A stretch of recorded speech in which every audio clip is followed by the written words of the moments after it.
What's up, everybody? Jake Bartecki for WTL, taking a look at my 3 race-winning picks for this weekend's Ambetter Health 400 at Atlanta Motor Speedway. I see 2 big themes this weekend: Blue Oval Fords, Penske Motorsports. And I want to throw all 3 Penske cars in here because I think all 3 of them are going to contend for the win.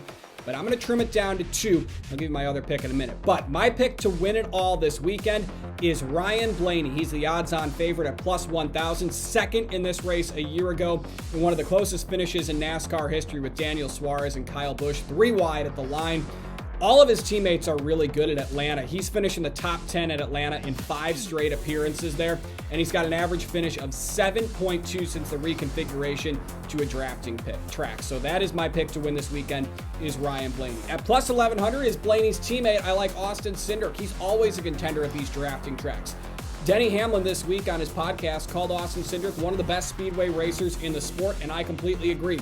He commands the draft well, he works well with his teammates, and he's really good at Atlanta. In his last 5 races there, an average finish of P8, and he led 92 laps there in the fall.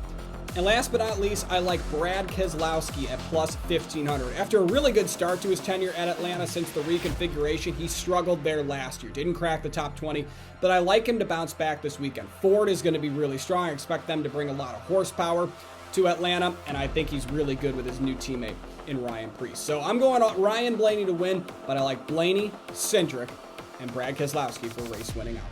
Hey guys, Jake Bartecki for WTL, taking a look at a few value plays for this weekend's Ambetter Health 400 at Atlanta Motor Speedway. The first one, he could be a long shot as well, is Todd Gilliland at plus 4,000. That's a lot of value for a guy that particularly has really good speed at almost every drafting track. At Atlanta last year, started in the top 5 in both races, but had some bad luck or got caught up in a wreck.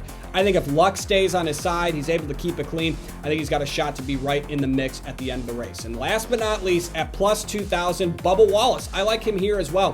Finished 5th here last year in this race back in the spring.